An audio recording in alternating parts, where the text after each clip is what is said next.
unstructured play is crucial, actually, in child development. And I think we are continuing to see growing body of research, both in animals and in humans, about how wonderful this is.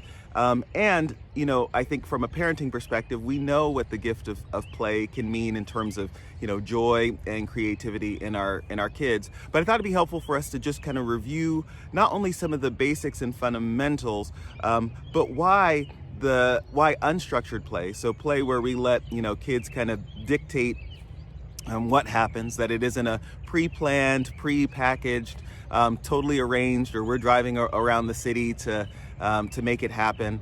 This isn't a, you know, a kind of a coached activity or parent-led activity, but why unstructured play that's allowed to be free and be as it is, you know, in the mind of our children, why is that such a big deal? Well, it turns out that what we know and the areas of knowledge that we're growing in help us to know a couple of things about play.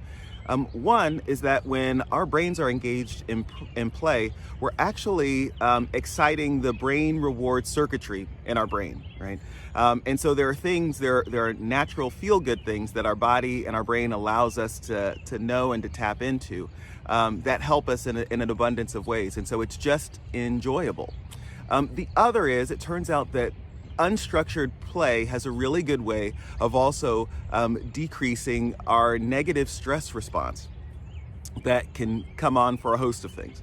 And again, I don't have to tell you that we live in a time that has its own set of environmental, you know, concerns and in both our home and in the world in general. And so again, kind of a second benefit to the wonder of unstructured play.